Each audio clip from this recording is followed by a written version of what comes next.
Konnichiwa les amis, aujourd'hui 241e jour de l'aventure. Réveil à Tokyo bien sûr. Nous venons de faire un petit peu de métro.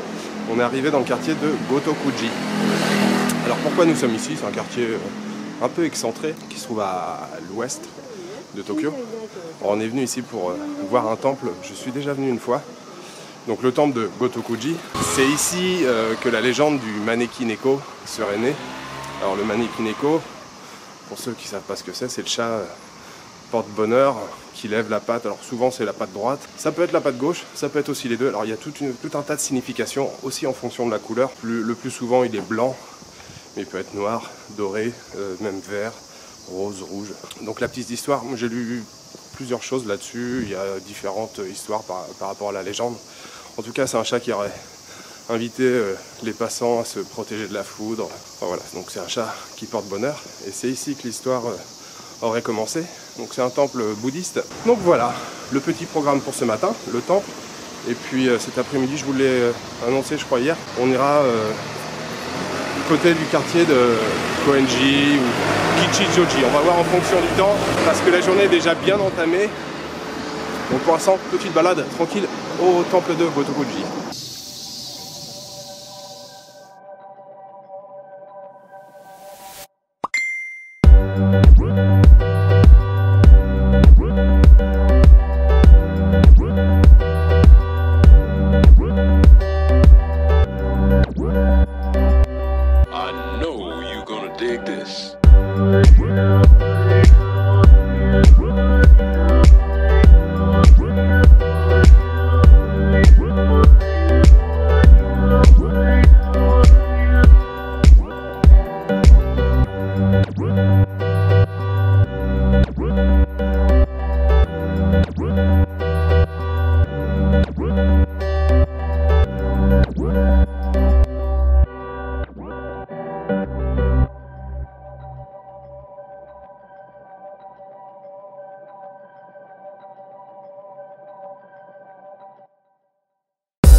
Alors les amis, changement de quartier. On a fait notre balade ce matin là au Gotokuji Temple avec tous les Maneki Neko autour, c'était vraiment chouette. Et maintenant je suis arrivé dans le quartier de Kichijoji. C'est un quartier que j'aime beaucoup, je suis venu 2 fois lors de mes précédents voyages. J'ai laissé Madeleine est partie visiter un musée, le Mori Art Museum, qui est dans le quartier de Roppongi, qui est un très beau musée mais que je connais déjà, donc on doit se retrouver un peu plus tard. Le quartier de Kichijoji, c'est un quartier que les Tokyoïtes adorent. Il y a même souvent des sondages qui sont faits, vous savez, on demande aux habitants d'une ville quel est le quartier où vous souhaiteriez habiter. Kichijoji ressort souvent en tête dans les sondages. C'est vrai que c'est un quartier sympa, c'est voilà, plus à taille humaine on va dire. Il y a quelques grandes enseignes, mais il y a surtout beaucoup d'allées piétonnes avec des petits commerces. On a presque une petite ville ici, et puis surtout il y a un grand parc qui s'appelle Inokashira, où je me trouve actuellement.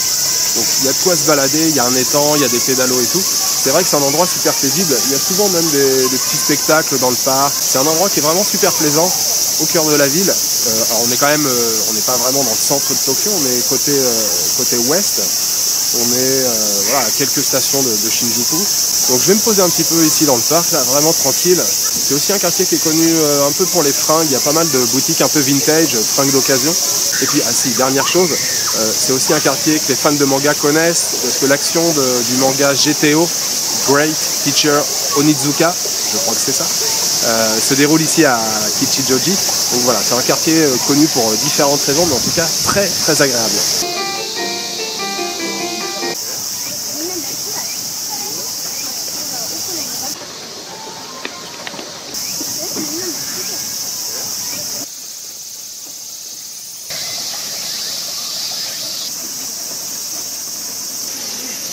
Hey. Voilà. Ok.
Les amis, on vient d'arriver dans le quartier de Nakano après Kichijoji, Koenji, Nakano. C'est un quartier que j'aime beaucoup. J'ai passé 4 ou 5 jours ici, la première fois que je suis venu au Japon. J'avais logé dans le quartier, c'est vraiment très sympa, c'est assez animé. Il y a une gare assez importante. Il y a une shopping street qui se trouve au nord de la gare qu'on va aller visiter avec plein de restaurants, évidemment des sushi bars, plein de petits endroits pour se régaler, pour grignoter. Et évidemment plein de shopping, plein de petits magasins pour faire du shopping.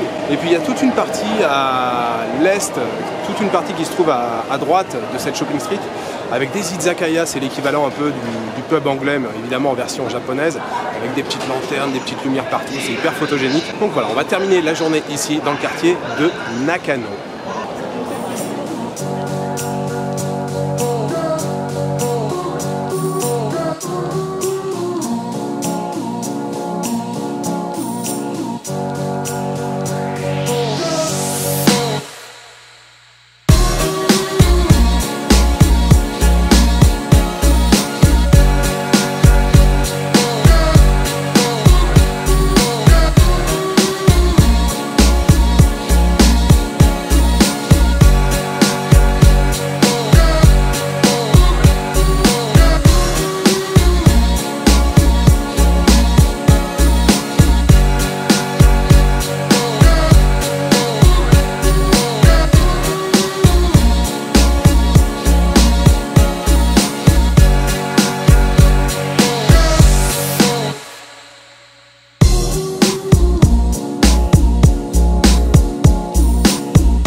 Voilà, de retour dans notre bon vieux quartier d'Ikebukuro. Alors, il est 1h du mat. En fait, on est rentré à l'hôtel en soirée. J'ai commencé à bosser un petit peu.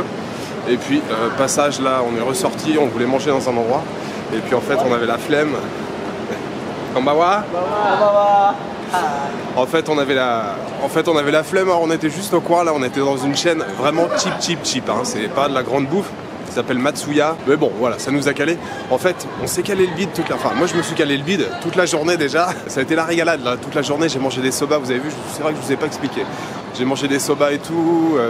Madeleine m'a rejoint, elle avait faim. J'ai remangé encore avec Madeleine. En fait, là j'avais même pas faim. Madeleine avait faim, donc je suis ressorti, je l'ai accompagnée, mais... Voilà, on vient de manger, là il est 1h30, il faut que je mette le turbo sur les vlogs. Donc c'était une excellente journée là, cette petite balade là. D'abord le temple ce matin, et puis Kichi, Joji et le quartier de Koenji. Vraiment, moi je vous conseille, si vous venez à Tokyo et que vous passez plusieurs jours ici, quand vous passez, allez, on va dire au moins une semaine, enfin 5, 6, 7 jours, voilà, faut faire des quartiers emblématiques, bien sûr, Shibuya, Shinjuku, Ginza, tout ça, parce que c'est vraiment très sympa et ça l'est vraiment. Mais c'est aussi bien de découvrir des quartiers aussi un peu plus calmes. Et encore là, on n'a pas tout fait, mais je pense par exemple à Shibamata, qui est un quartier super sympa. Jiyugaoka aussi, qui est très cool. Voilà, Tokyo c'est énorme, des quartiers, il y en a plein à découvrir. Mais c'est vrai que Koenji et Kichijoji, c'est vraiment très cool, j'aime beaucoup. Et qu'est-ce que je voulais vous dire? Oui, aussi cet après-midi dans le parc, dans le parc à Kichijoji, les images que vous avez vues, j'ai rencontré 2 gars là, en fait, chercher un endroit où fumer. Mais bon, on était dans le parc. Évidemment, c'est interdit de fumer. Mais il y avait quand même des gens à droite à gauche qui fumaient, dont ces 2 gars-là. Alors, quand je suis pas trop sûr des fois, si y a le droit de fumer ou pas, en fait, moi, si je vois des Japonais qui fument, je me mets à côté et je me fume une cigarette. Je me suis assis à côté d'eux et en fait, bon, je sais pas s'ils fêtaient quelque chose, mais ils avaient l'air bien partis. Je pense qu'ils avaient commencé à picoler déjà depuis un moment. Bon, ils ont commencé à me taper la causette, mais qu'en japonais, donc moi, je suis très limité en japonais. Mais c'était rigolo. Alors, il y a un des 2 gars là qui était musicien, qui est originaire d'Okinawa, il était avec sa guitare, une espèce, c'est pas vraiment une guitare, mais voilà, un instrument à cordes. J'étais à peine assis, il m'a pris un verre, il a commencé à me servir de l'alcool. Alors c'était une bouteille, c'était pas des bouteilles de saké traditionnelles, je sais pas ce que c'était, du tout, aucune idée. Je lui dis ouais non au départ, et puis bon, je lui dis bon allez ok, il m'a servi un bon verre, je l'ai bu, j'étais prêt à partir, il me dit non tu reprends un verre et tout. J'ai pris un verre, donc j'ai bu 2 verres avec eux en plein après-midi. J'ai bien senti les effets de l'alcool, mais c'était très sympa. Je suis resté, je sais pas, 20 minutes avec eux. Alors voilà, les échanges étaient un peu limités, mais on a réussi à se comprendre un petit peu. On a échangé quelques mots, c'était très cool. Voilà, c'était une excellente journée.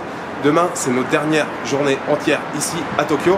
On vient de se concocter un petit programme. Je vous expliquerai tout ça demain matin. Voilà, il me reste juste à vous souhaiter une bonne soirée, une bonne nuit ou une bonne après-midi. Je vous donne rendez-vous demain pour la dernière journée ici à Tokyo. Ciao, good night.